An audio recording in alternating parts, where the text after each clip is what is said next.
You know what? Yeah, I am actually.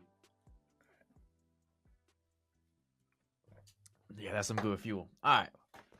Welcome back to From the Nosebleeds. I'm Kofer. That's Zach Darazik. We back here. It's a Wednesday afternoon. Yeah, Wednesday Wednesday, yeah. afternoon. Um, this is not an emergency podcast, but he was like, "Yo, let's." He woke up wearing Mercury stuff today. He's like, "Let's do a pod." I was like, "Let's run it. Why not? Love talk some hoops because NBA season's almost here, and I am so hyped for it. We are 6 days away from Tuesday, the 21st, and I am so ready for the NBA to be back. And we are back here talking about our top 100 list because that's all we can do right now. Um, I mean, there's some news, but anyways, fall break just happened. Didn't record over fall break because Zach went home. He's got some fire stories for you. He saw Sabrina Carpenter in concert. It was a great weekend. I mean, I had fun. I mean, got to go home. It's always great to go home. Austin City Limits as great as it always has been. Uh, yeah, I'm glad to be back. Glad to be talking hoops. I mean, I enjoyed a great Game 3 of the WNBA Finals that Wednesday Yeah, night forgot after about that. after our last recording. I mean, truly exceptional night. How was your weekend? I Ferrer Max like crazy this weekend. I ain't gonna lie. I had nothing to do. Stayed at home for about, you know what? I'm not gonna disclose that information, but it was a long time. I had nothing to do. Um, honestly, just nobody was here. Um, you went home. Reese went home. Preston went to trains in Colorado. Wyatt went to San Diego. Um, Joao went home. Nobody was here. I was just alone. I had nothing to do. Three Um, days, 21 hours.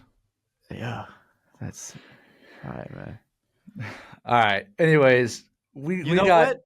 we got Because I was home news for to so talk about. long means that I got some energy for the pod today. So let's get this shit going. Let's run it. All right. First, before we get to our 75 through 51 of our top 100 list, we're going to talk about the WNBA Finals. As you can see, Zach's shirt is a Mercury shirt from Game 3 that he got. He spent $80 on that shirt. But I it's a did not fire spend shirt. Show, 80 show, show bucks. the camera. Show I the did camera what not your shirt spend is. 80 bucks, bro. What was it? I spent 60? 60 on tickets. That's hard. Stand up. Stand up for the I crowd. nah, I can't even rep it anymore because they like went out in the worst way possible.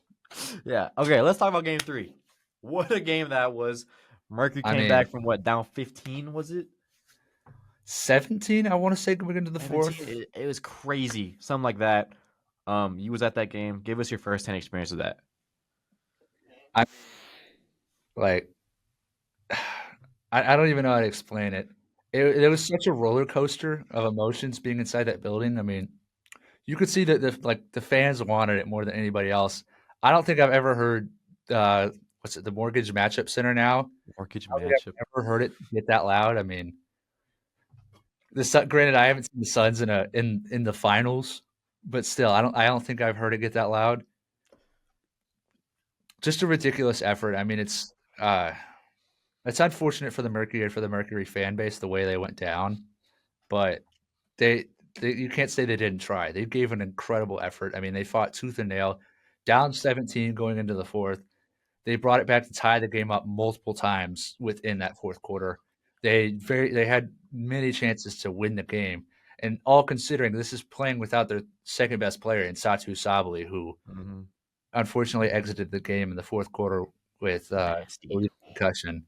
It was a nasty injury. I mean, you hate to see it happen. Uh, yeah, there's just not much more to talk about there. It's just Yeah. unfortunate. I mean, maybe some might say the training staff could have done better. I kind of lean towards that. I kind of agree with that, but you really just got to hope Satu gets better because that was a nasty injury. But right after that, I mean, Kalia Copper just what an effort leading them back to that game. I want to say she had like 7 straight points, 9 straight Mm-hmm. after that. Yeah. I mean, it was ridiculous, and that's those moments right there when Ka Copper went on that run are the absolute loudest I've heard Mortgage Matchup Arena. Just ridiculous vibes, ridiculous energy, and you can't really talk about this game without talking about the greatest women's basketball player of all time. Absolutely. I kind of don't think there's any doubt. I mean, I think you could argue between her and Maya Moore. I will hear that argument out any day of the week. I mean, to be fair, I'll hear any argument out any day of the week, but Yeah. I just I think Asia Wilson's the greatest women's basketball player ever. I think she's one of the greatest basketball players ever. I think people need to like start realizing that, start realizing the scope of her Yeah. greatness and how dominant she, like just flat out dominant she is. Mm-hmm. I mean, going into the game, I have already thought this. I've already thought that Asia Wilson's the greatest basketball women's basketball player of all time. Seeing that game, seeing the defense she played that game, seeing how well she played offensively that game, seeing how she was able to score at every level in that game, and then on top of that, she hit the game winner, like Two of over them. DB, over AT, like You seen the stuff where it's like what a ridiculous she's shot. the. I would I I think you like said it to me. You said he was like the first player in history to hit a game winner over a couple, a married yeah. couple. That's insane, bro. Like like genuinely, she's insane. I can't even disagree with you. I think she's one of the best basketball players of all time, men's or women's. Greatest at I least. mean, Sorry. the pedigree's there.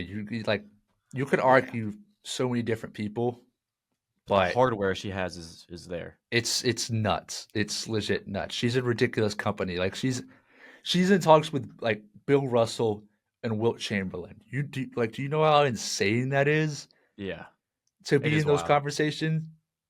Like as a modern day basketball player, like that is just so ridiculous. Yeah, I mean, just the way she dominates the game in a game that's. I mean, she's been dominating for what almost a decade now. It feels like she got drafted in 2016, I think. But like, I mean, this is a legitimate dynasty. Like, if that wasn't Yeah, already clear, three I championships in mean, 4 years. She has four MVPs in that span, or in a 5 year span too. Like, yeah. there's just no denying. Like, just not only her, but like the team that she pushes forward Outside of every Asia, day. I mean, Yeah, obviously you got the point guard Chelsea Gray there. absolute stud. Jackie Young had a incredible playoff run. Her She impact did cannot be absolutely. undermined. And then Jewel Lloyd just turned it up in some of the like most important moments this post. Mm-hmm. I mean, how how many threes did she hit in game three? I mean, It was let like me look at the seven, stats real quick. I want to say no, it was four. It was four. and It well, felt like that was it like the felt like first seven. quarter, I would be wasn't it? honest. That was Huh? all in the first quarter, right? Yeah, I would be honest. It felt like Oh seven in my that god. arena. It was so deflating. Like I've never seen a fan base more deflated than when Jewel Lloyd was just on fire in Yeah, moments. I and mean, that's what she does. That's what she does. Like that's what she does. Like she's a offensive igniter, and she'll just turn it up whenever she wants, and she'll get a bucket whenever she microwave. wants. Microwave, but like she's like just that big four is probably like, in my opinion, if you look at, I mean, pound for pound, probably the best like collection of players you can have at a time. And obviously, at the start of the season, it didn't look like it was going to be very good or turn into anything. But they were 14-14 at the beginning of August. Well, August 14th or something is when they Yeah, lost to Minnesota by like 50. 52. Yeah. 52. And then Yeah. from then, they won 16 straight heading into the postseason. Unbelievable stuff. And then to go and win two elimination games and then Dominate the sweep, finals if yeah, they in sweep that like that fashion. is just insane. Like, I'm speechless in the sense that like there's no words that can put a testament to how great this team and this player of Aja Wilson's caliber is. There's just no words to say the full story. They're just that good. And honestly, I don't know who's gonna top them next. Genuinely, a team with Aja Wilson seems like it cannot be topped anymore. And she's probably gonna win her fifth MVP next season. I wouldn't doubt it. I mean, Like it's I picked unbelievable. the Aces to win the championship. I picked Asia all season long to be my MVP. I mean, this Yeah, team is special. They're on a yeah, special run. it's unbelievable. Uh, it would have been awesome to see them three-peat last year, but shout out to Liberty for getting it done. Yeah, I, I don't know it's just what much more you could say. I mean, we haven't even gotten to talk about Becky Hammon yet, and probably just one of what the a coaching greatest job. coaches. of all time San too. Antonio legend. I mean, with the Silver Exactly. Stars, with the Spurs. I mean, Becky Hammon's well loved Yeah. in Texas. I Like mean, she's a basketball world too. Like if you don't know who Becky Hammon is, you're living under a rock. She's a what I think is now a solidified Hall of Fame spot coach. Absolutely in oh, the no Naismith Hall doubt, of no Fame. doubt, no doubt. And she's not only the way she transcends the game on the court, but like she breaks barriers for women. Like, and I'm a man talking about this, but like she went from the NBA as an assistant coach to the WNBA, but she's now the greatest coach in WNBA history there. And I wouldn't put it past her. I'm not saying she will, or I'm not saying she has to, but she could coach an NBA team if she wants to. That's how great I think she is. I think if she wants to, she can go get that. I was hoping that she was going to be the one that takes over Pop's job when he retires. Obviously, that was like what 5 years ago at this point, so really no Yeah, Pop was going to retire. But in hindsight, you wish he kept on to them. I was hoping that she was going to be the one that takes over the Spurs job, but now I see that she's with Aces and stuff like that. I mean, stuff is still working out for her, so good on her. I mean, it's just this team, this organization. I love it. I love them. What they do for the game of basketball itself is just otherworldly, and I don't know when we're going to see something like that again ever again. Honestly, I mean, yeah. I kind of don't really see Becky leaving the Aces at this point. I think she's I don't think so, but I'm just just saying, like, so successful there. I don't see any reason to leave. I absolutely. mean, I was really pulling for her when she left the Spurs as an assistant to get the Blazers head coaching job over Chauncey Billups. Mm-hmm. And I still feel some type of way about her not getting that. And I think she's kind of proved that she deserves that role. But like at the end of the day, she doesn't need to coach in the NBA. In the NBA, Oh, like she the does not at NBA all. should like not be the standard. You know, Exactly, I exactly. think she's perfectly fine coaching in the WNBA and just kind of continuing her greatness, continuing her Yeah. dominance with the Aces. What would suck is if the Aces fall into the category where, like, I was scared at the start of the season where I thought they might hit the reset button and fire her. But I mean, That was I never thought that for once. Like I kind of I just because like in the world that we live in with sports, where it's like if you're doing bad, you're out. I mean, we see with Liberty, they just won a championship last year, and then they don't win a championship this year because whatever you want. Maybe they were injured for a lot of the year, couldn't really get chemistry going between the team, and then they fire Sandy Brondello. Like, I mean, you see that in other places. So it's like I'm not saying that I was like pulling for that to happen, but like there was a part of me that was like, what if they do fire her? But now, I mean, she's one of the coaches that you just can't fire. Like she's a yeah, culture I builder, don't and know. I she's just think that that person. organization has so much trust in Becky. I think they just know and her trust in her ability to turn the team around, trust in Asia's ability to turn the team Exactly. Yeah. around, and they made the smart decision not rushing into anything. I mean, they made Exactly. the trade for Nalissa Smith at the halfway point in the season. I mean, That what turned a out trade that's beautiful. been! Like what Yeah. impact Nalissa Smith has brought to the team, and yeah, no, just one of the absolute best runs in sports you'll ever see. Yeah, absolutely. Absolutely. Um, yeah, I mean, there's not much more to say about that, other than just congratulations to the Aces, and I'm now probably going to pick them whenever we do our predictions in March or April of next year to pick them again, probably. So, anyways, If we are getting if we ready are for a talking, season at that time, yeah, you know what, that's true. Um, one more thing, actually, I'm gonna add on. I think this season and this playoffs alone showed the world why, if there were any doubt of why they should be paid, this cleared up anything. Like these players deserve to get paid what they deserve. I'm not saying they deserve to be paid any NBA money, but they deserve their share because you're not watching it for the WNBA. You're watching it for the players. well, yeah, you're There's not like You're I not don't think watching it for people Kathy Engelbert. Like I don't think Kathy and the WNBA understand like basketball fans, fans of women's sports will watch these players wherever they're playing. exactly, We will go watch them play in Europe. We'll go watch them play in Unrivaled. We'll go exactly, watch them play wherever they are because they are the product. They are exactly, what drives this league. This league is built by the players. exactly. So I mean, That's just what they have to point blank, understand. So pay the players. pay the players. That's what I'm saying. And that's this playoff, this season, and this finals, and whatever you want to call it. The performance by Aja Wilson, the Aces. is the epitome of why they should be getting paid.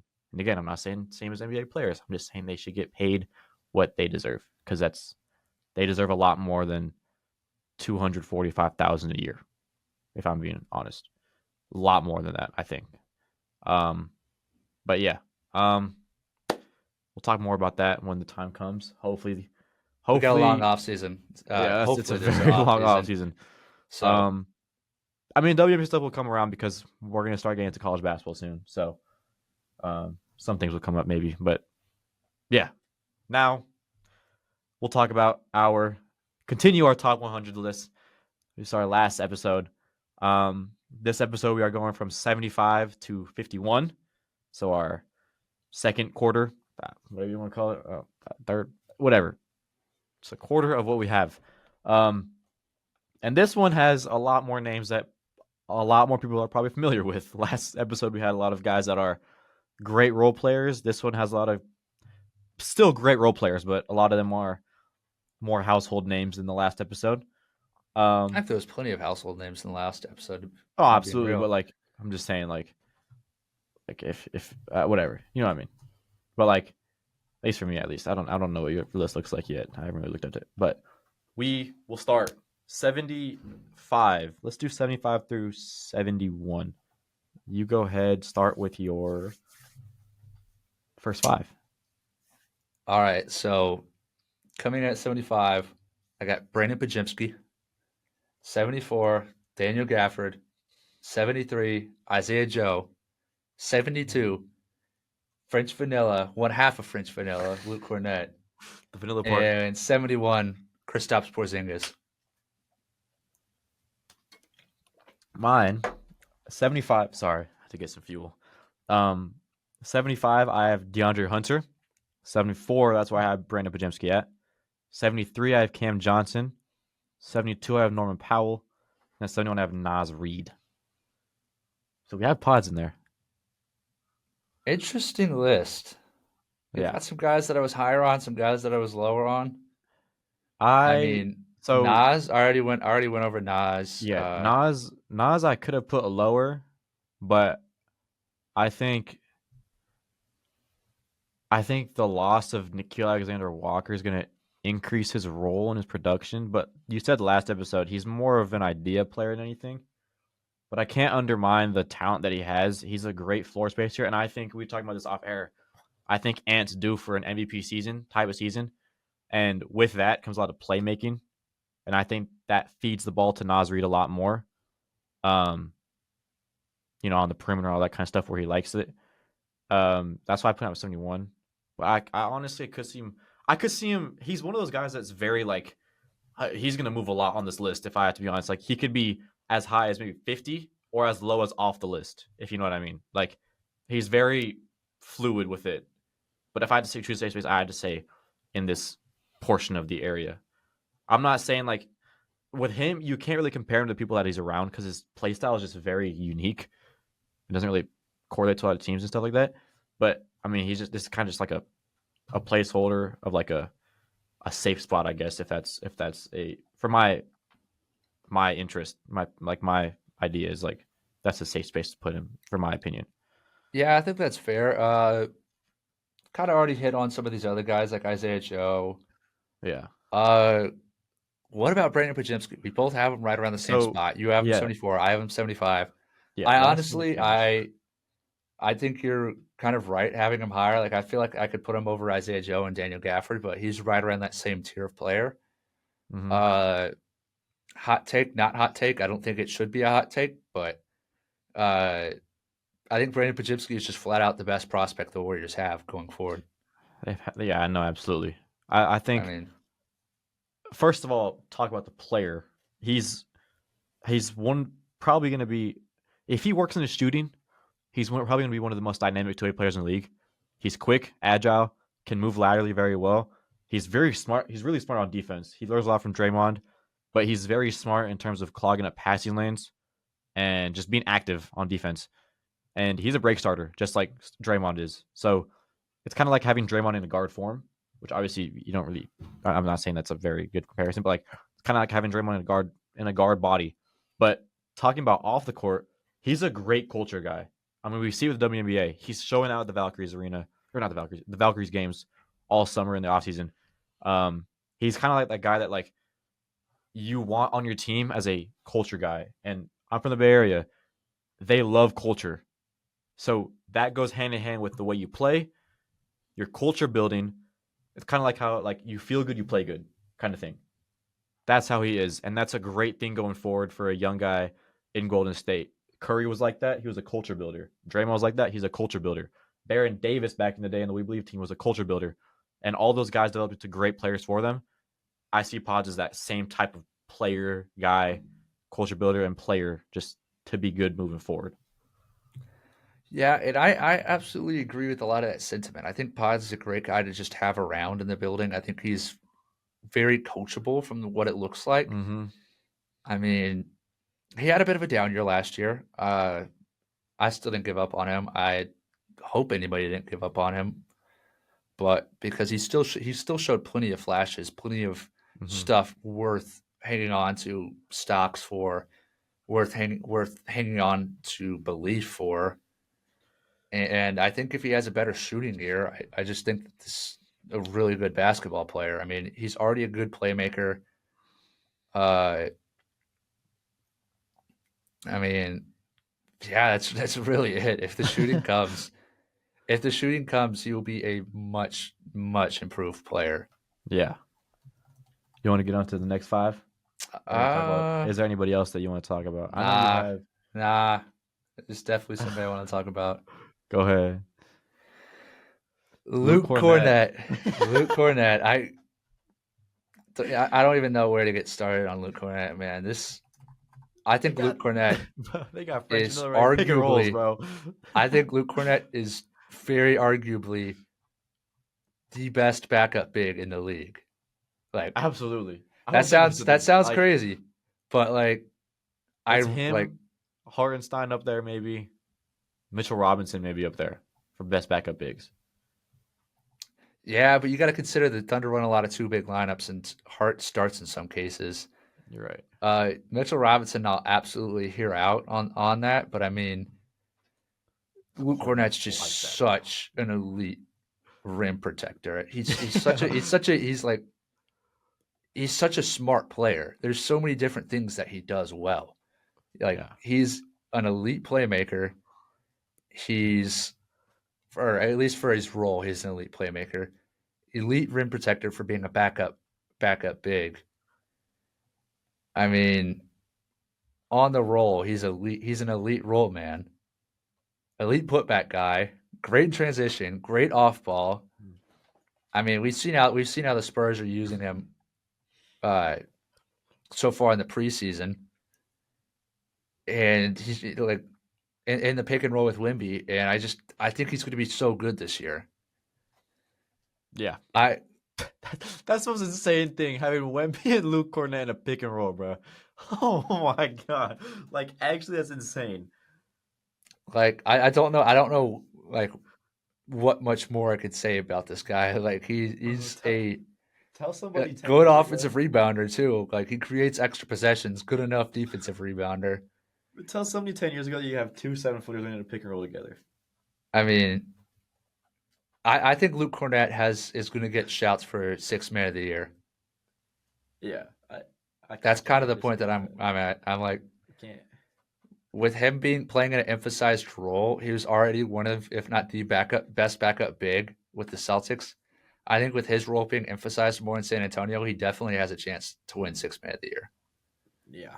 At least get shouts in there. Yeah. I agree. Um Uh, Other than that, we already talked about Isaiah Joe. I think we talked about Gafford. No. we didn't we talked about him because I put Lively unbelievably low on mine on Oh yeah, accident. you put Lively below him, right?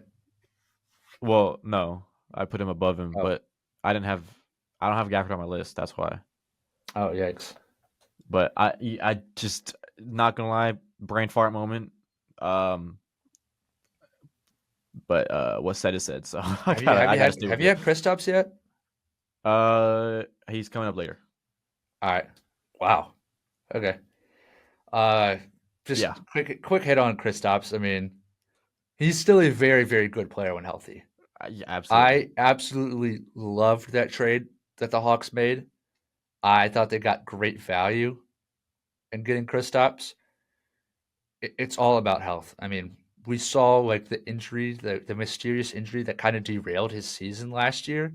I Yeah, mean, I don't think we still fully know what happened there. it was weird. It was like a lingering thing from the finals mixed with something else.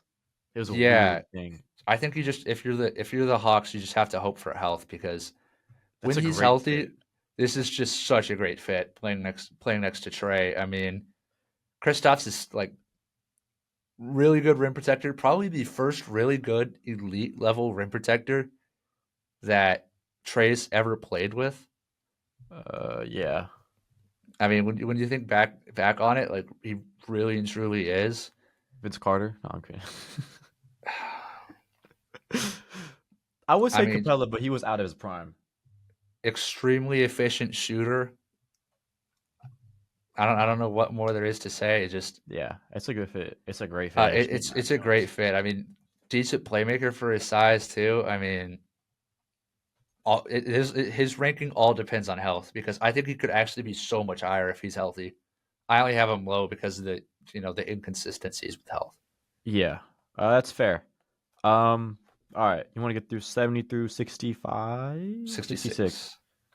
Go ahead. Uh, let's go. 70, Andrew Nemhard. Okay. 69, Jaden McDaniels. Okay. This 68, list. Aaron Neesmith. Okay. And at 6'7", I got my guy Fast PP, Peyton Pritchard.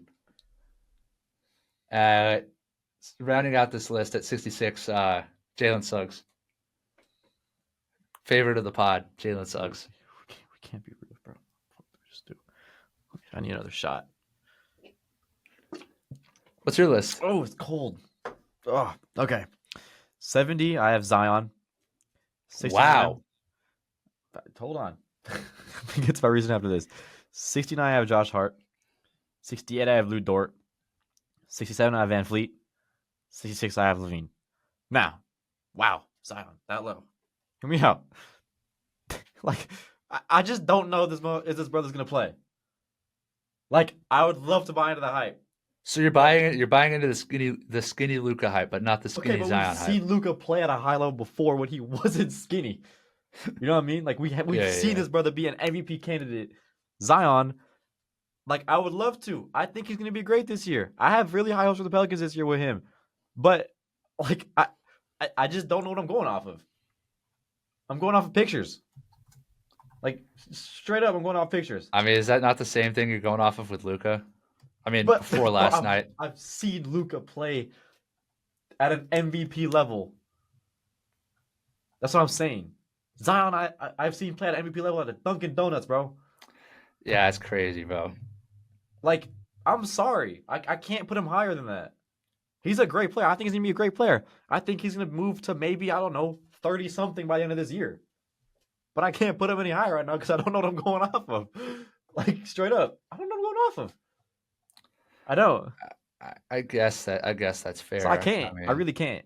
I'd love to. This is no Zion hate. It's just show me something first. If he goes out and drops 50 in the first game of the season, bro, I'll move higher. Why not? yeah, Straight up. Like I get I you. I can't. get you. I just can't. You could probably tell by my reaction. Zion is way later on this list for me. Uh, we'll speak on him when his time comes. I've Yeah. got a lot to say about that. But getting on with my list. At 70 with Andrew Nimhard. What are your I thoughts might on have that? last episode. You have him I had higher him or at. lower? No, I had him lower. I had him on last episode. Nemhard was at my Okay. 79 spot. We're about the same, like in the similar tier. But like Nemhard, I feel like we talked about this. I don't know. We talked about this a couple weeks ago. Like Nemhard is a great player, but he's becoming a little overrated. And I feel Yeah. like, yes, because this season you don't have Tyrese, so you got to find somewhere the offense is going to flow through. And Nemhard seems to be the guy.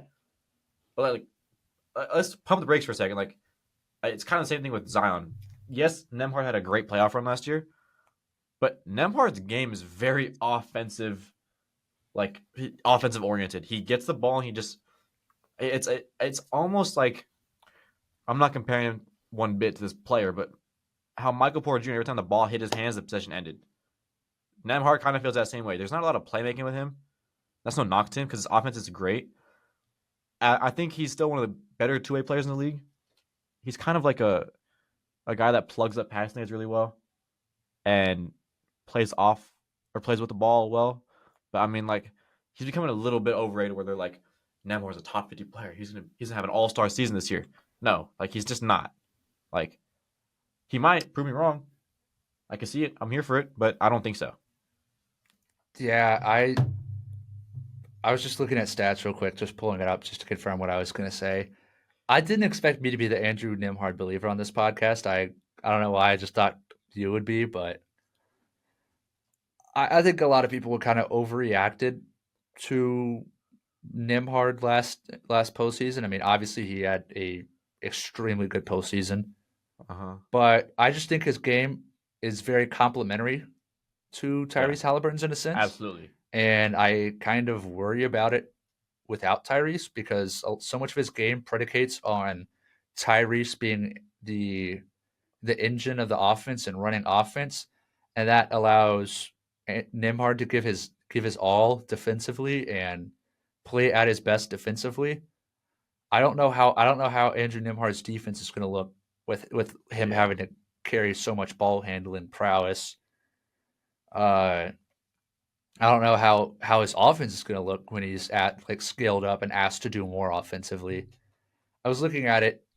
The Pacers are at their best with Nimhard and Tyrese when both of them are on the court at the same time.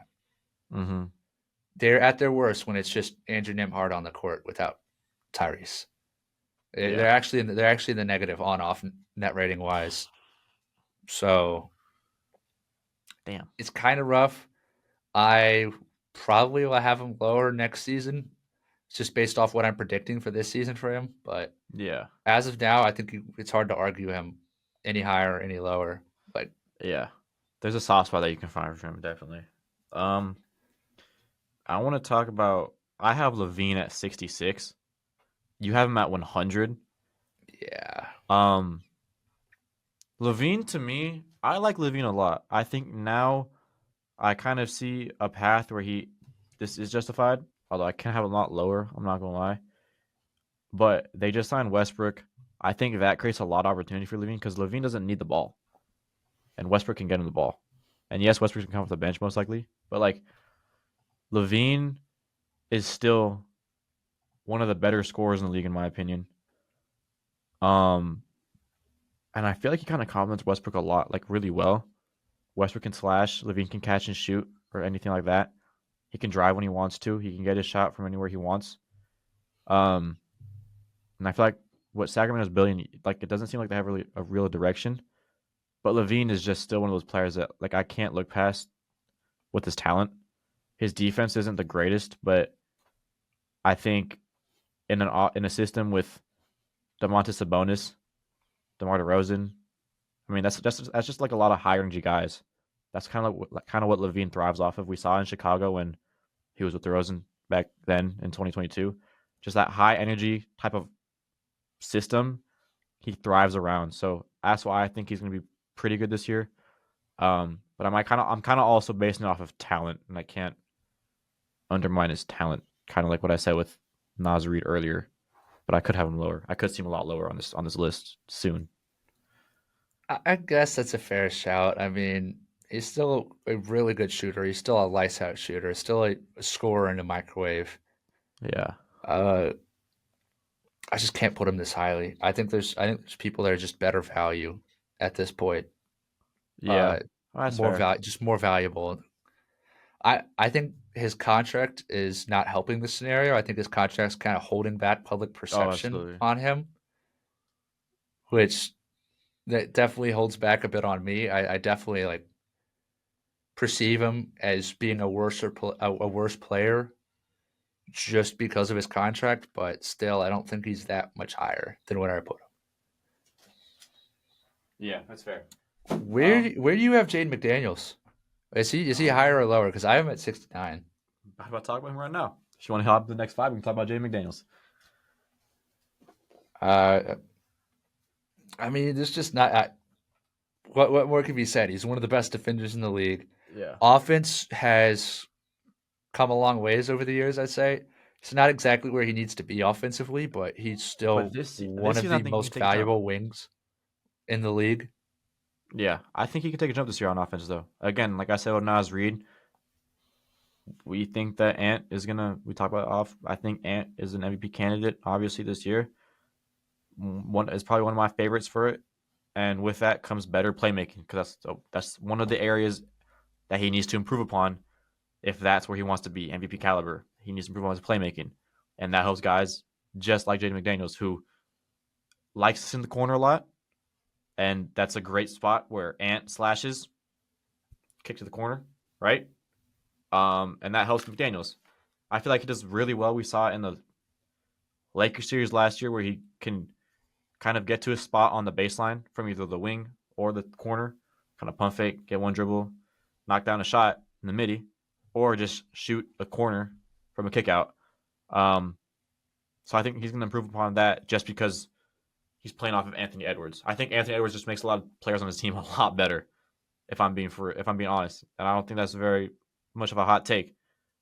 But I think with his MVP caliber season that I think is going to be loading, that comes with better offense from guys like Jaden McDaniels, and that's why I think he's going to improve on that part of the ball.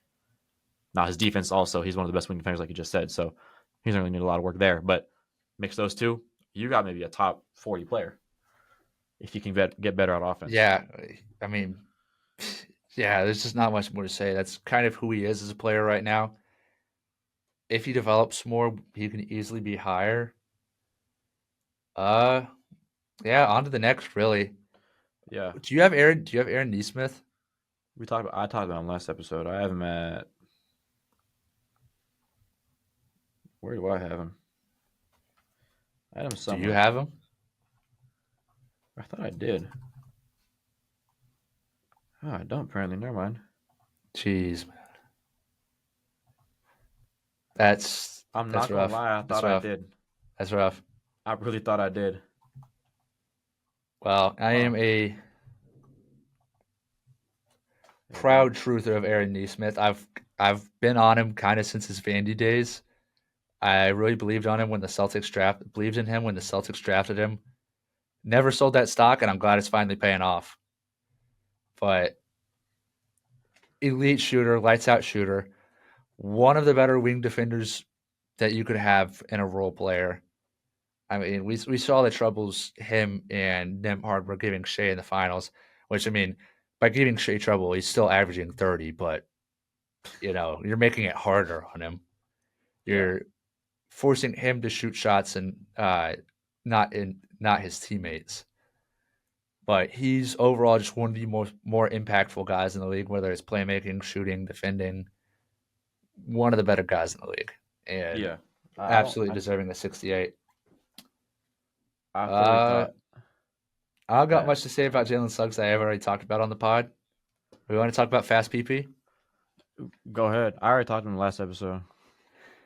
So I mean, at I'll make it quick, but at rank 6-7, we got Peyton Pritchard, the reigning sixth man of the year, who recently I've been looking through stats.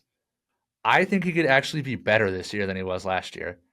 I think with no Tatum, he could be given more of a facilitating role in Joe Mazzulla's system, and I think he's a player that can easily be scaled up offensively and just not necessarily take the next step, but like he's got consistently gotten better over the years. You see it looking through his stats. Yeah, And I just think he's primed to take another leap this year. I wouldn't be surprised if we come back next year and he's higher uh, than he is now. So I mean, yeah, that's why I have him so high. fair. You want to get on Um, to 65 through 61? yeah, mine's pretty interesting.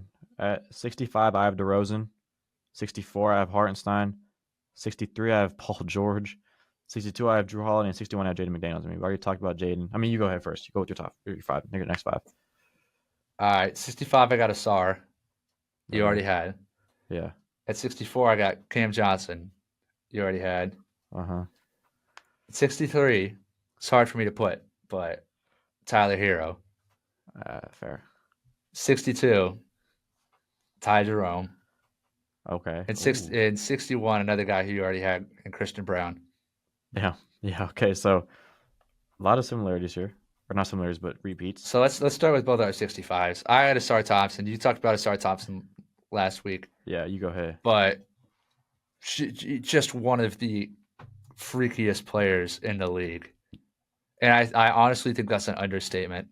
I think Yeah. that like I think people kind of gloss over Asar too much and kind of write him off as being a similar player to Amin when they're not really They're that not. alike of players. Asar is They so much built on defense and just athleticism. Like, Well, exactly, and I feel like people kind of give Amin credit for Asar's defense because Asar is one of the absolute best defenders in the league.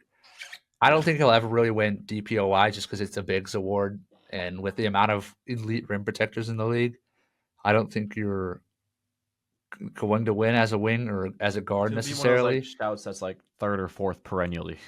Yeah, but there's so many times where I'll just be watching the Pistons on League Pass, and I see the most incredible play ever from Asar Thompson defensively. I mean, he makes plays that like you've never seen before. Yeah. To put it lightly, I run out of words to describe like kind of how extraterrestrial he is defensively. He truly is in that uh, kind of vein, like kind of category as Wimby, where just otherworldly defenders. Yeah. Your jaw just drops when you watch him on defense. Like, Yeah, no, offensively, a lot to be like a lot to be worked on, especially shooting the ball. yeah. But But I think he could be a decent piece, just cutting and he's a just he's like a in playing off the ball. Really, I think that's where his value is going to have to come. Is just playing off the ball and yeah. playing in transition because he's a good transition guy. Yeah, they're gonna, but teams are gonna. I mean, on offense, I'm not knocking him for anything. I think he's deserving of your rating. I talked about him last episode. It's kind of the same deal. But like on offense, teams are just gonna let him be. Like they're not even gonna guard up on him. But on defense, when you gotta go against Asar Thompson, good luck, my brother. Like you are getting 9 out of 10 times, 9 out of 10 plays, you are getting clamped. I might say 10 out of 10 times you're gonna get clamped by him. Just like unbelievable freak athlete. Try to drive, he'll swat that thing away, smack out the backboard. Try to get past him, he's not gonna let you get north south. He's pushing you east west, bro. Like, hey, he's not gonna let you move him off his spot, and that's I think. I mean, if it wasn't for people like Wemby and them, and it's not a big man award for DPOI, you're looking at a possible goat in terms of that category. Like, that's how good he is defensively. Yeah, yeah, I completely agree with that.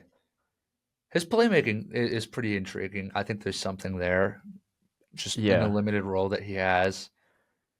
His shooting numbers go up when he's on the ball, although granted, yeah. I mean, but like you I don't, I said, don't, I his don't playmaking know doesn't have to come what from role he'll be in. his playmaking doesn't have to come from directly affecting like assists and all that stuff. You said he's going to be a Yeah, great cutter because he has the athleticism to be a slasher. Playmaking can come from that, just backdoor cuts all the time, moving the defense around, especially if they play zone. Like you're going to lose sight of guys.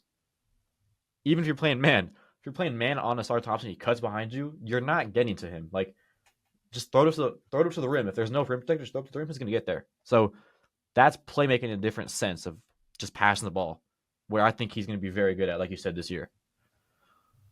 interesting. So, who's your 65? Mine's DeRozan, literally for the Oh, exact same reason of Levine.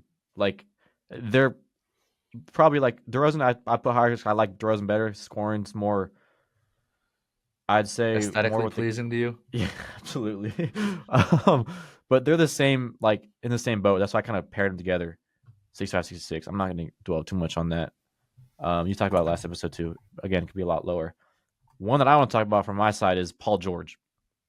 63. Yeah, You have him. You we had him definitely got last to have a episode. discussion there. You had him last episode. I have him at 63 just because like people forget who Paul George is. He was railed by injuries last year. Let's not forget that. Yeah, but he Two was seasons he ago, just wasn't good when he was healthy and on the court. I know, but can we say he was healthy though? I don't know if we're going to say he was healthy. I'd say he He was was on the healthy court. going into the year. Well, we kind of see how that turned out. But I'm not off the Paul George boat. I think he's going to have a great year. I think an off season where he kind of like came back to himself, figured out what he needs to do. He's going to come back at this season, and I think he's going to be a great player for the Sixers.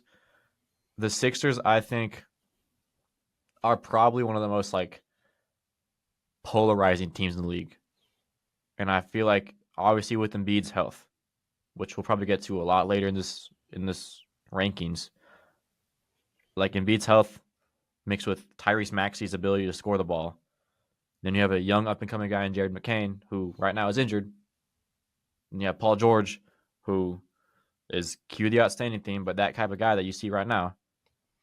And then that's what it is for a lot of people. I just don't Yeah, see it still. yeah, Um, but I mean, and then there's other guys like you have another up and coming rookie in VJ Edgecombe, who is one of the better rookies in the class. He's athletic, freak athlete. I mean, a lot of those guys, you look at like, I'm gonna use the Mavericks as an example. The Mavericks are also the pro Larsen team, but a lot of people are high on the Mavericks because they have AD, number one pick, Kyrie still. They have Clay. They have Derek Lively and Daniel Gafford, like we talked about in past episodes. Like, why do we put them so high, but the Sixers are down here? Like, I don't know. Um, I'm kind of getting off the Paul George stuff of why he's here, but like, it's kind of the same thing. And I think Paul George is going to be one of the better players. And I think personally, this could be very wrong. I think he's going to move up as the season goes on. I don't hate that. I really think he could have been a lot higher on my list. I just off the fact that I think he's going to have a much better season this year than last year. By how much better, I don't know, Yeah, that's the thing. but I just couldn't rank him higher just based off last season. Yeah. Moving on, just talking about my 64 guy you already had today, didn't talk about much. Cam Johnson. Yeah. I mean, what a trade for the Nuggets. Getting off Michael Porter Jr., getting off that contract more specifically. You got a great deal. You got great value here in Cam Johnson, one of the better shooters in the league, at least when it comes to off ball. Good playmaker, solid defender. He can score in so many different scenarios. Like he's good. He's a good creator. He's good shooting off ball, and he's a good cutter. That just does that not sound like the most perfect player playing Yeah. next to Nikola Jokic? On top of that, he's a good playmaker. I don't know how much better just strictly talent wise he is than Michael Porter Jr. But when you take in the factors of the playmaking, the off ball ability, the on ball ability,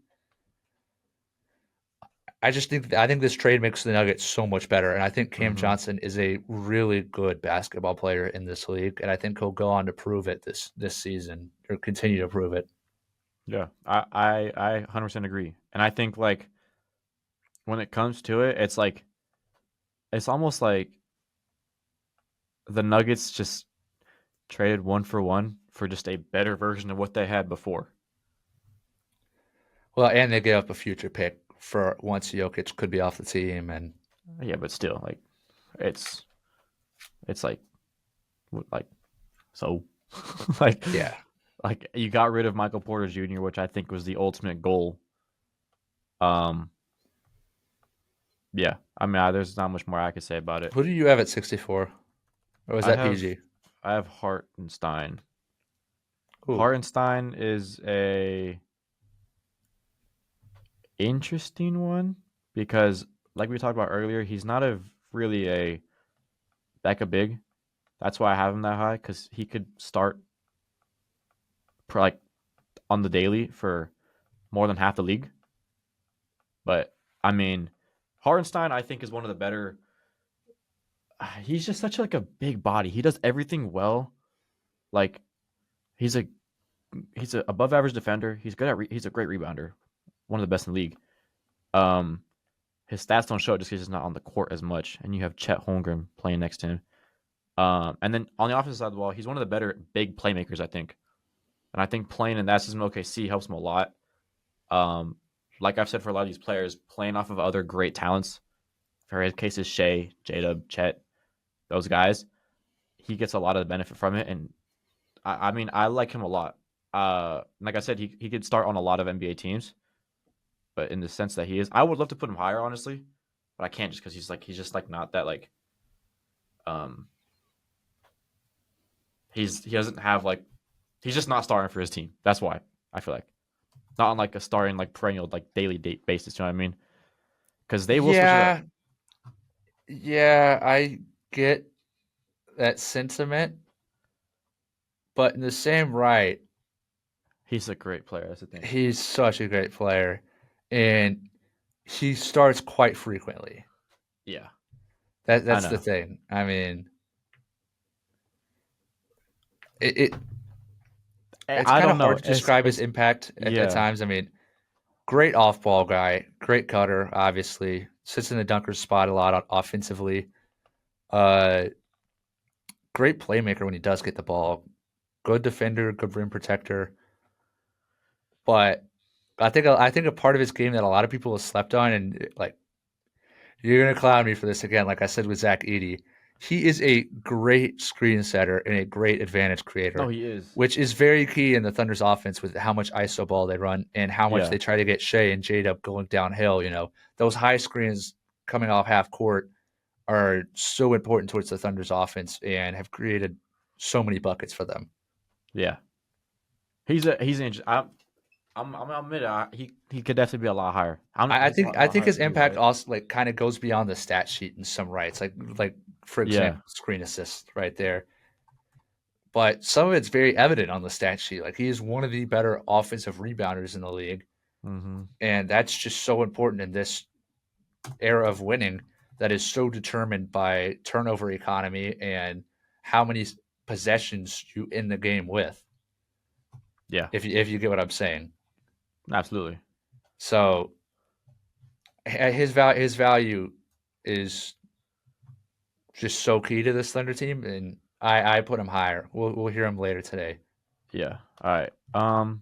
60 through 56. I switched I somebody wanted I last wanted second. to get on 63, but do you have him higher, Wait, who do you have? Tyler Hero?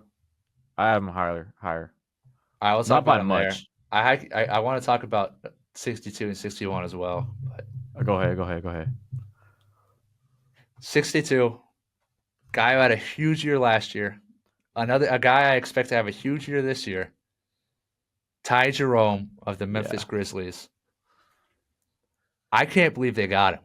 I can't believe they got him for that value too.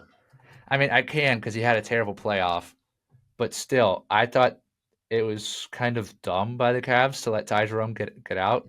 I Yeah. mean, And they replaced him with Lonzo Ball, who's probably never going to play. Lonzo's a decent shout, at least talent wise, but he's just nowhere near as efficient as Ty Jerome was last year. Ty Jerome was one of the most efficient scorers in basketball last year. The playmaking was good, sometimes great.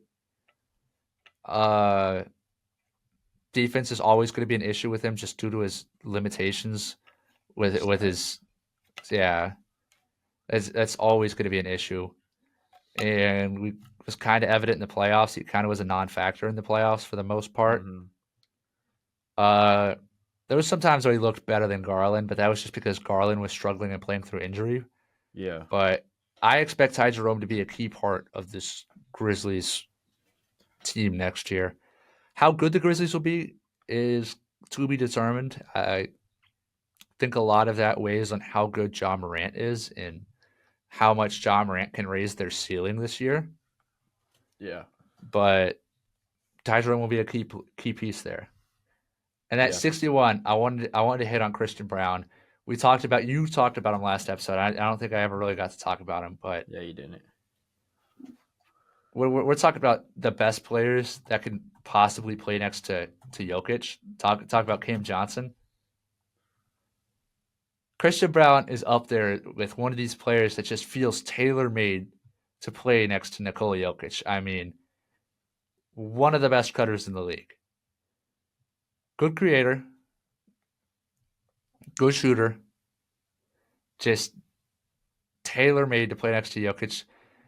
Decent playmaker. I mean, he's basically positive in at every at every sort of play type and points per possession, which is incredibly impressive. His defense is inconsistent at times, I'd say. The upside's there though. It definitely is with the energy he plays with and the turnovers he Yeah, forces. But he's not necessarily a great defender or a good I'd say defender he's not even. a great on-ball defender. He's an all right defender because of his off-ball ability, but Yeah, it kind of yeah, balances out. I mean, given great player. Just I really like it. Feels like he was designed in a lab. Him, Aaron Gordon, like he's yeah, Cam Johnson now too. I mean, just designed in a lab to play next to Nikola Jokic. yeah, they're gonna have a field day next year. I think. Like, I don't think they're gonna be better than the Thunder, but I have them at my number 2 spot on best teams in the league just because of like their ability to play with each other.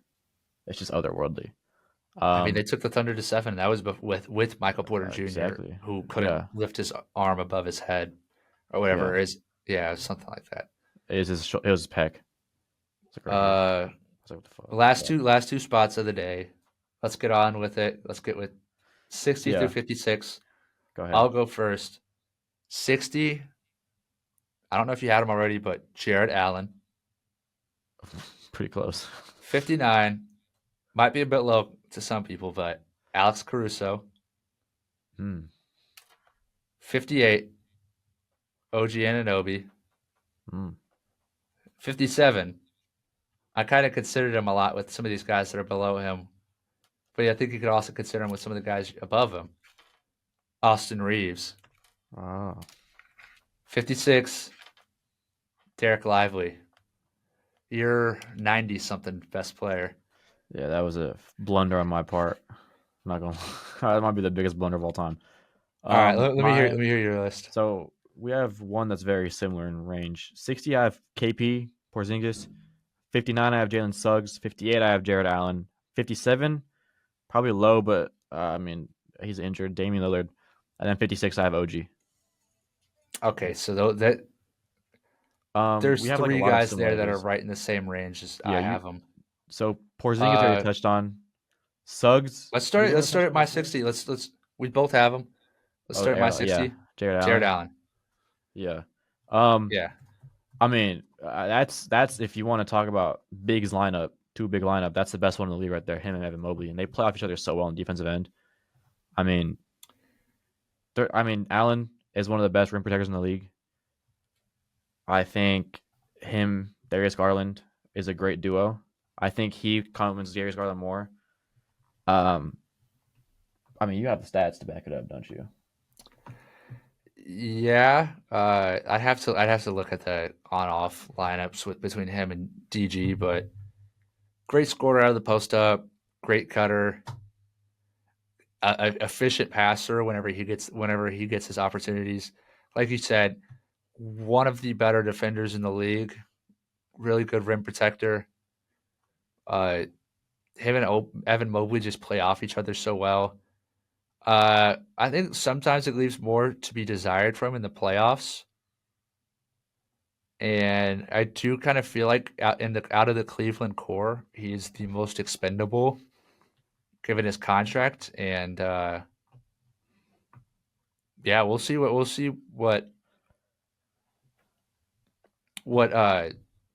this next season brings for him. Yeah. I'm very intrigued to see how long they hold on to Jared Allen, how long they continue to run the double big lineup, just because I do feel like they could go get somebody else, but there's nothing wrong with keeping this squad together. So on to 59, I have Alex Caruso. Who do you have? I have Jalen Suggs. You had Suggs earlier, I had Suggs earlier. You want to go ahead and talk about Suggs? but we In didn't really very talk about similar him. veins of players. I didn't Yeah. talk about Suggs.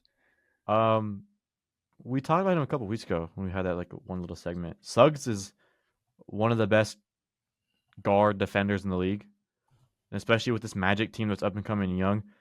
He's still pretty young to be called a true leader in this league, but he's one of those guys that can lead that team.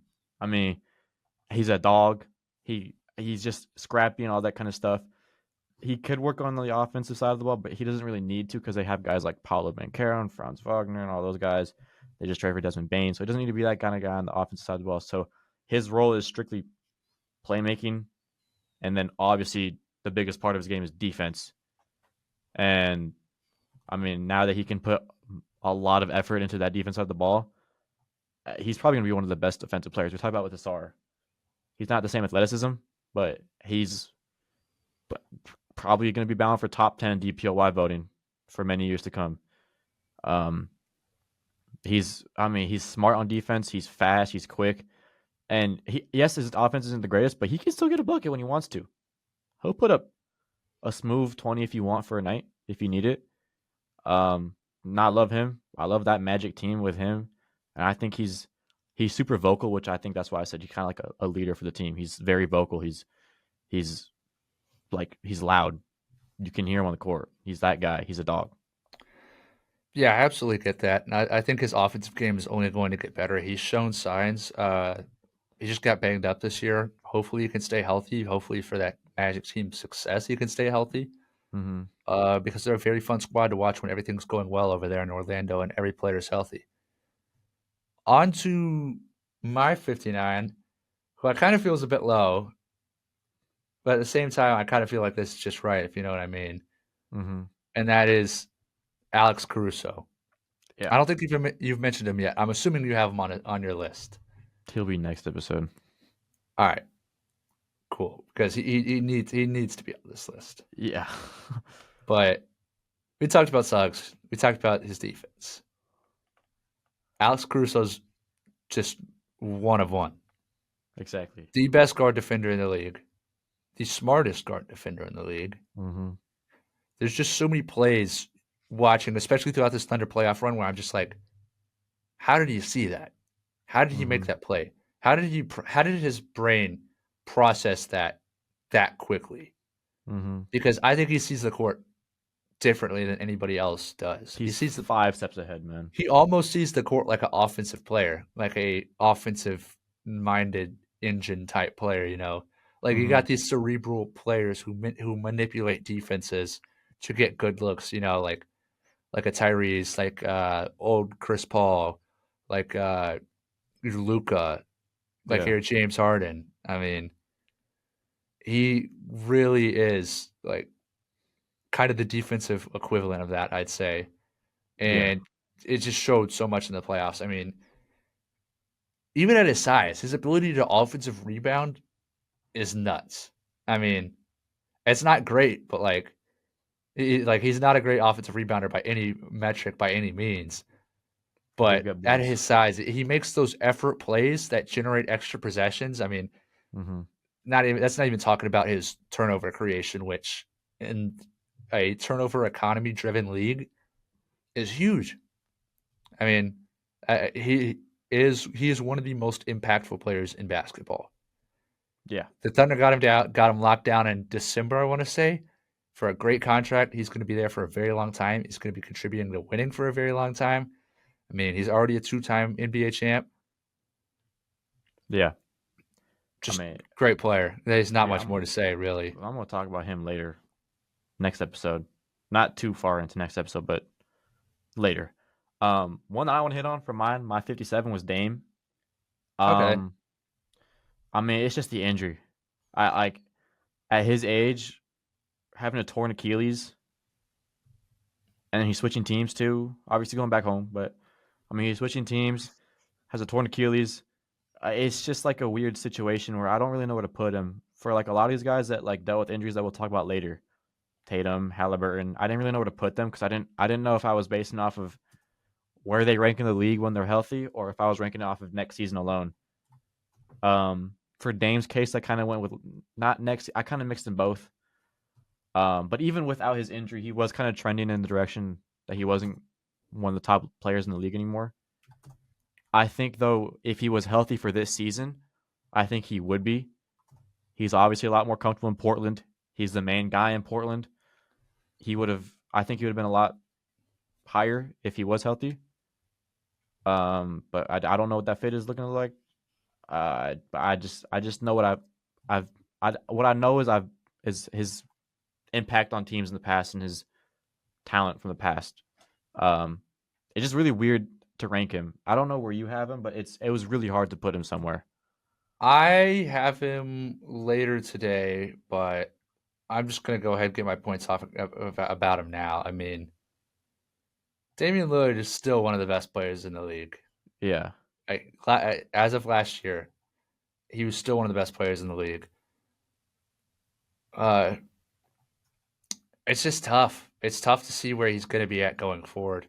It really and truly is just devastating injury at this age. I mean, you talk about the age factor. I mean, that's a part of it. But I don't know if you've seen the studies. As a basketball player, if you tear the Achilles opposite of your handedness, it is much more likely to have a drastic effect on your career. really. Yeah, from what I've seen. Like, I want to say Kobe tore his left Achilles as a right-handed player. I want Yeah, to I think say, so. and Kobe Tor's right. that's his same. That's the Kobe same Tor's right. scenario as Dame. Dame's a right-handed player. He tore his left Achilles, and that's Kobe because Tor's you right. use. Achilles, I think actually. Uh, I'm pretty sure it's his Regardless, right. I'll look it up. But while I'm talking about it, you use your opposite leg to your hand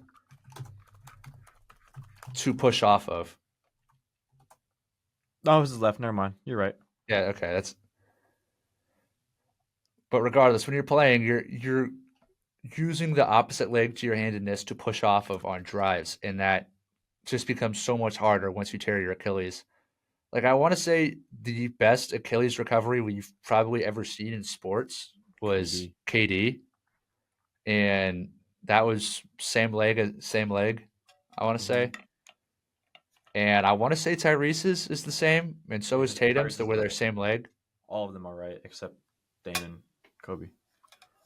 Yeah, but there's a negative trajectory when you tear your opposite Achilles to your Yeah, career. Like there's studies on that.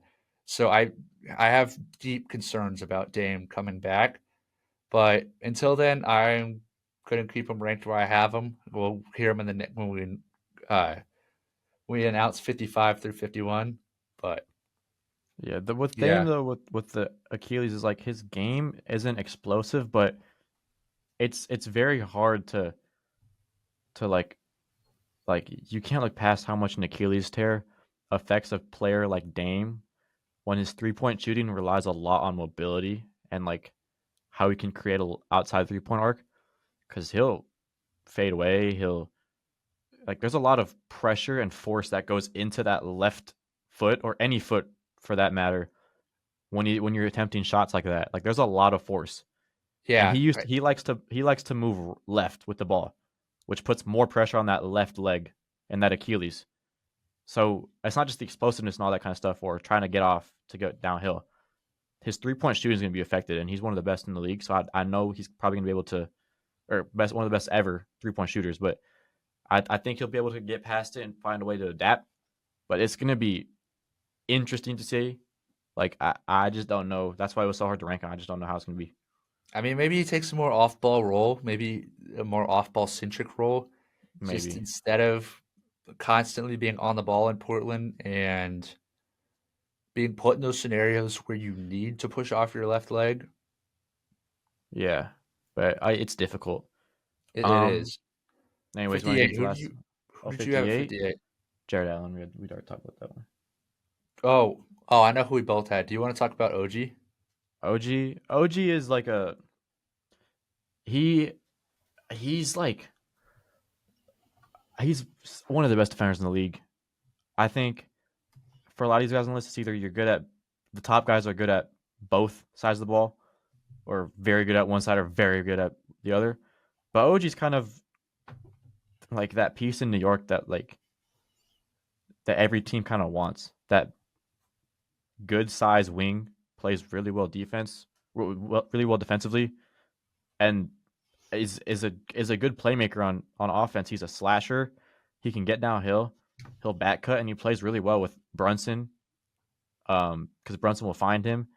I think he benefits off that fit a lot. I'm not saying that he's not good anywhere, but like he's just really good at, like a lot of things. That's why I have him so high. I'm at 56. I don't know where you have him at. I have him 58. Okay, it's like the same thing, but he just does so many good things well. Yeah, there's OG's the prototypical wing in the NBA.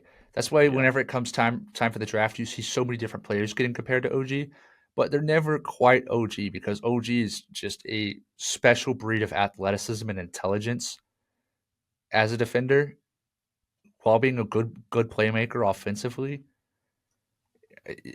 It's just yeah, it's not necessarily a rare breed, but he is like the ideal wing player in yeah, the NBA, if that makes sense. no, He's exactly. I just know what you mean. Yeah, he's just ideal. He's perfect. yeah.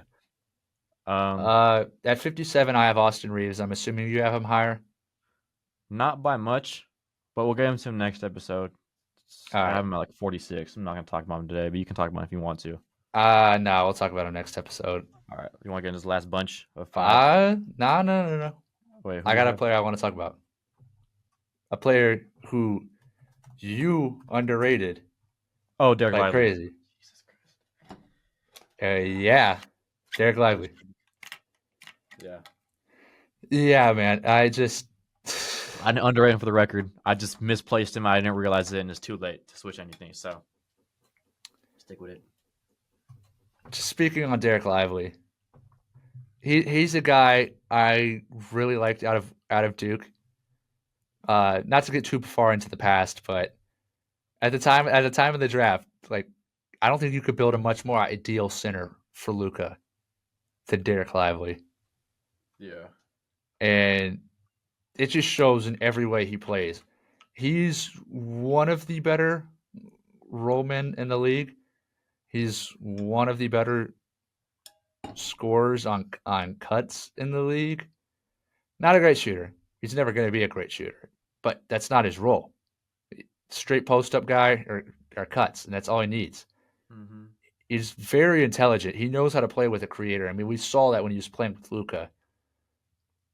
Uh, he's a guy who's always in the right spot offensively to find the ball and make an impact. Also, one of the best what you have to be good at as a big in this league, if as a role player big, he is an elite offensive rebounder. And I've already talked about it enough. I don't want to beat a dead horse, but offensive rebounding is so key in the modern NBA if you are a backup big or a role player big. And on top of that, he's just a great rim protector. He's really some of the type of player that every team could need. But yeah, I think he's kind of fallen under the radar, or gone under the radar by most people. So I have him at 56. Yeah. I made a last minute change Where'd you bump at him up my. to? Or I'm. You know what? Now that I look at it now, I'm switching to. So now I'm moving up to 53, and I moved down. I don't even know who. I just took him off and put him there. oh, okay. Figured out. But I'm at 53 now. Because that's actually a crime that I put him that low. So Oh yeah, it I definitely had to. is. Yeah. So apologies, Derek Lively and his family. Um. Anyways, last bunch. Anybody else? That's it, right? Yeah, no, it's last punch time. Last bunch. All right. 55 for me. Desmond Bain. 54. Laurie Markkinen. 53 now. Derek Lively. 52 Dyson Daniels, and 51 Tyler Hero. Okay. I have been way higher. I had to make sure I had him on the list there for a second.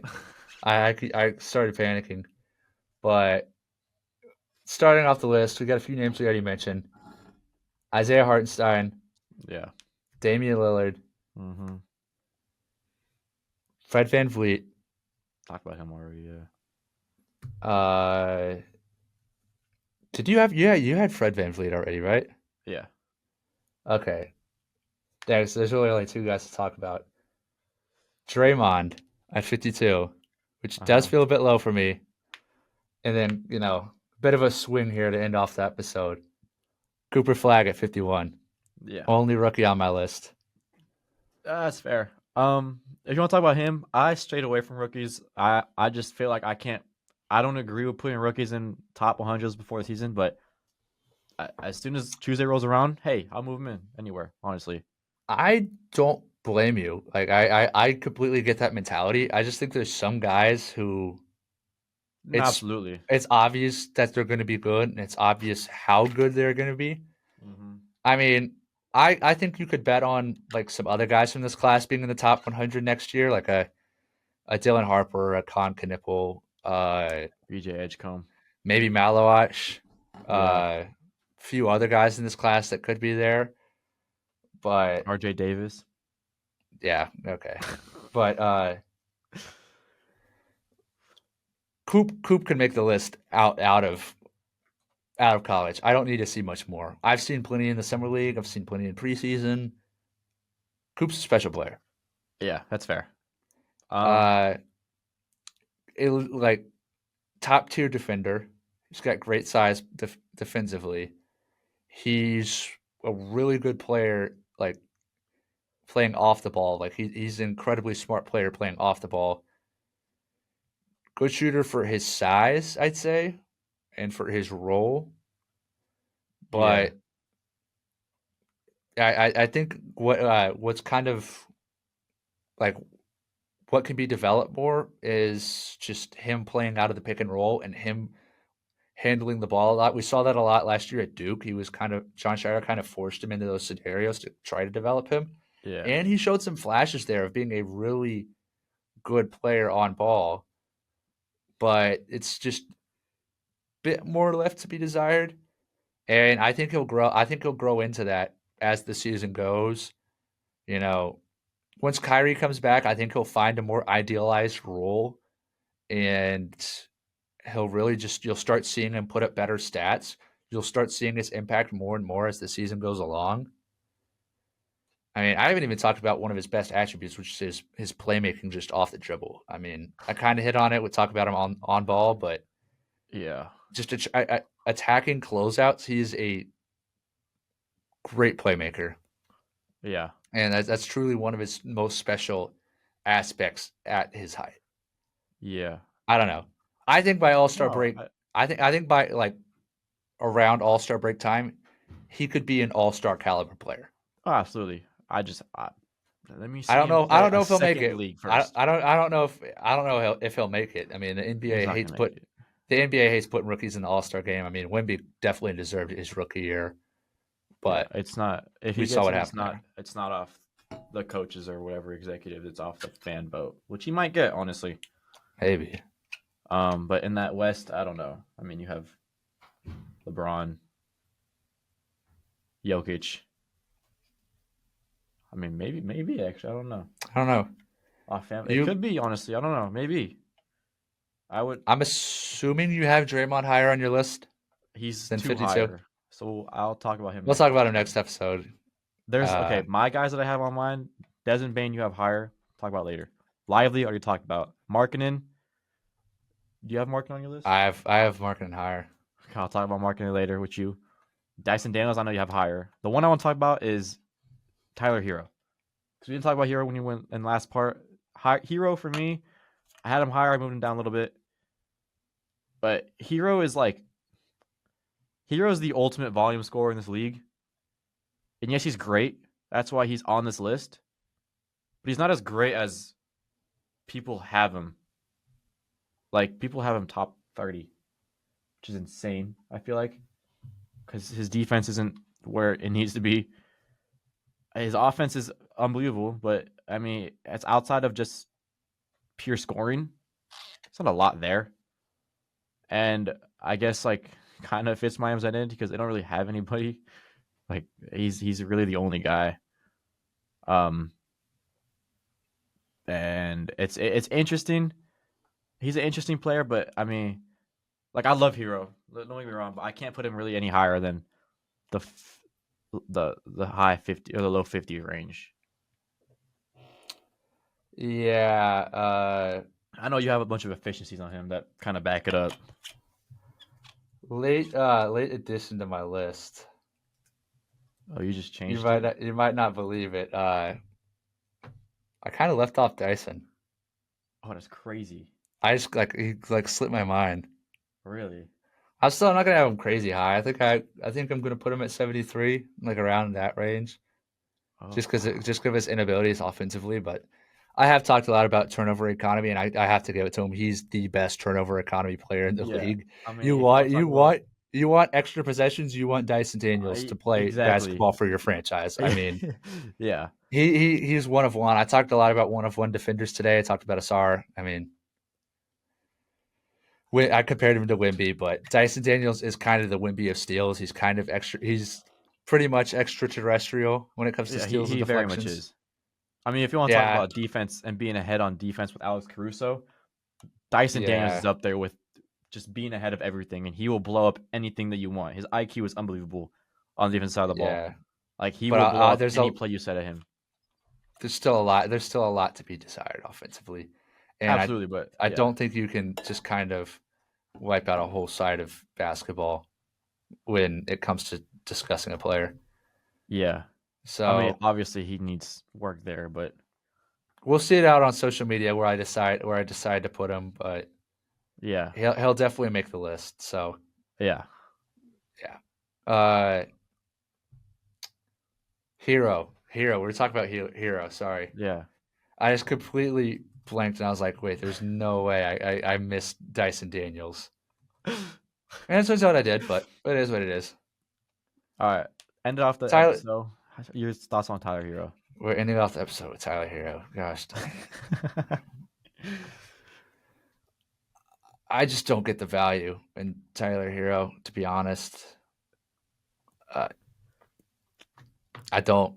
I don't see where he fits in on a winning franchise, especially with the money he wants. He's really wanting a big contract from the Heat. I just don't see where he fits. I just gotta see I more defense. I'm happy for him, and I'm like I really liked seeing him make the All Star team this last year. You know, deserving or not, I I think he deserved it enough. Absolutely. But I was happy to see that he made it. But I think the Heat are honestly should probably make the tough decision and bite the bullet. I know they won't. They're going to end up paying him, but I think they should try to maximize value and try to trade him before paying him Yes. because I think that helps you so much as a franchise going forward. It opens up money not only, but it kind of sets you in a direction you can kind of go tank for a year. You Yeah. know, maybe come Because back with a good player because I think the heroes. Heat over all in all draft pretty well. Yeah, heroes the great. Probably if he was on a team, probably one of the better second options in the league. And he needs to play with somebody that can play make for him. Yeah, Like he's not going to be the one that play makes for the team. that's just the issue. Is he's not really he's not really a table setter, Yeah, and that's it's kind of where I like cool off on him offensively. It's just the fact that he is not a good playmaker because yeah, so much of being a great offensive player in this league is reliant on playmaking. You can't just be about a bucket nowadays. yeah. Yeah, exactly. It's just I think if he had better defense, I think he'd be a great 3 and D guy. But obviously, you're still not going to pay that kind of money for a 3 and D guy like him. Yeah, I agree in that sentiment. I think that It's very hard to see if what the his value playmaking is. improves, if the playmaking had improved, and if the defense had improved or was improved, he'd be Yeah, higher on this list, and he would be a more valuable player in this league. But absolutely. yeah, that's just the difference. I still think Tyler Hero is a really good basketball player. I just don't know how much he could contribute to winning. I mean, there's a reason I had Tyler Hero on my list. It's Yeah, just how high can you be on him? yeah, If you know what I mean. yeah. It's But difficult, but that's it. That's it for this episode. yeah, We might do the top 50 next episode. We'll see. yeah. Top 50, top We might 75. just do a full episode of our top 50 coming to you sometime this weekend. Hopefully. Yeah, we'll see. But any last thoughts? Not I mean really. this list, it's Shame on me it's. for forgetting about Tyson Daniels, but yeah. That's the thing. It's hard to to rank these. You forget about players, you miss players and put them in wrong spots, like I did with Derek Lively. I'll put that to the chest. I'll take it to the chin. But like, it's difficult. But we're getting through, getting with it. Find us on Instagram, social media, all that kind of stuff. We'll be putting out graphics about all this kind of stuff, so you guys can clown us for whatever we did wrong, or whatever. But that's been episode, I don't even know, episode 5, I think. NBA season right around the corner. We'll get some more content out for you before then. Hopefully, a couple more episodes. And yeah, we're hyped. We hope like you guys are. We appreciate y'all for listening as always, and we'll be back with our top 50